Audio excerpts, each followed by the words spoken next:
अख्तियार प्रमुखसँग प्रधानमन्त्री असन्तुष्ट बढाउँदैछन् दबाव। प्रधानमन्त्री बालेन शाह अख्तियार दुरुपयोग अनुसन्धान आयोगका प्रमुख आयुक्त प्रेम कुमार राई र अन्य आयुक्तहरूसँग निकै असन्तुष्ट भएका छन्। खास गरी राहदानी ठेक्काको विषय सार्वजनिक भएपछि प्रधानमन्त्री बालेन अख्तियार प्रमुख राईसँग रुष्ट भएका हुन्। अहिले अख्तियार प्रमुखमाथि नै अनुसन्धान भइरहेको अवस्था छ।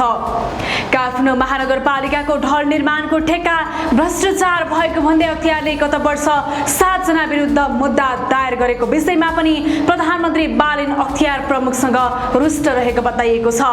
सरकारको नेतृत्व सम्हालेपछि बालेनले धेरै मुद्दामा चयनमुखी भएको भन्दै राईमाथि दबाव बढाउने रणनीति लिएका छन्। स्रोतका अनुसार राहदानी छपाएको ठेक्काको अनुसन्धानलाई न्यारो डाउन गरेर मुद्दा नहालेकोमा बालेन असन्तुष्ट भएका हुन्।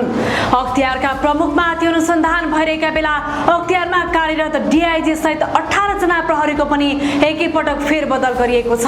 अख्तियारका आयुक्तलाई बोलाएर असन्तुष्टि जनाएको 3 सातापछि प्रहरीको नेतृत्व फेरबदल गर्नुलाई राहदानी ठेक्का प्रकरण सहित अन्य हाई प्रोफाइल संलग्न भ्रष्टाचारको अनुसन्धानका लागि सरकारले दबाव बढाएको रूपमा लिएको छ।